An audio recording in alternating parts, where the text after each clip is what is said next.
Hello, and welcome to This Month on the Railroad, my monthly railroad news series. June was full of quite a few exciting stories, so let's jump right in. On June 1st, Norfolk Southern celebrated being the first railroad to reach paid sick time agreements with all 12 railroad labor unions. In celebration, they covered AC44 C6M, number 4693 with union logos, leading many to think it was a new sticker unit.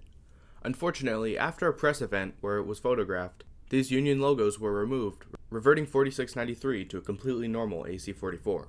Later in the week, on the 5th, the Connecticut Department of Transportation approved just under $79 million to purchase 6 dual-mode Siemens Charger locomotives for use on Metro-North trains on the New Haven line.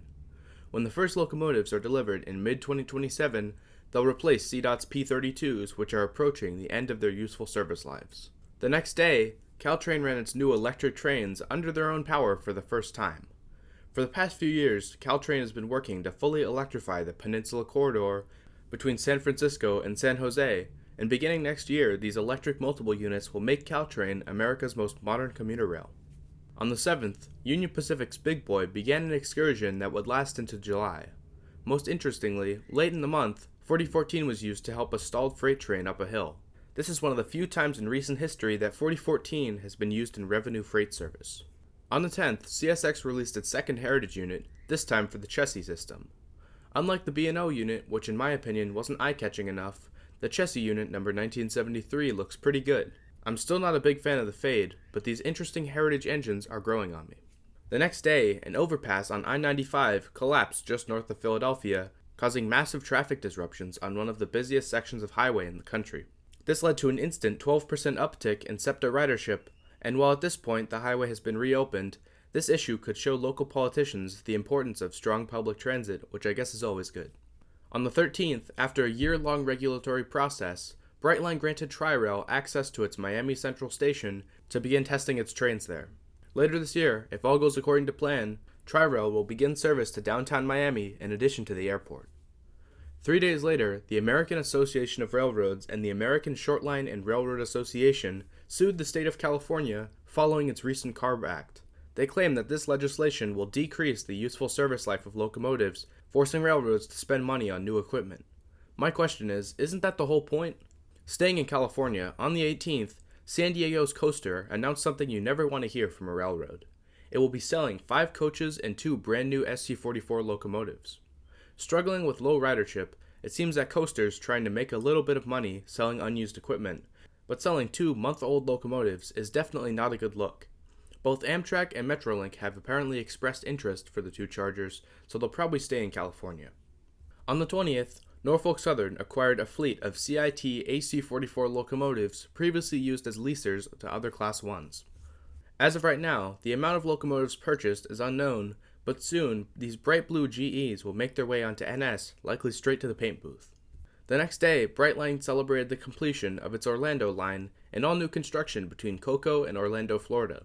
Tickets for the first trains are now on sale, with the first day of service planned for September 1st. On the 22nd, CSX and CPKC announced a joint venture project to convert even more locomotives to hydrogen fuel cell power. A year ago, before CP was CPKC, an SD40 was converted to run off hydrogen instead of diesel, and a GP38 has since joined it on CP.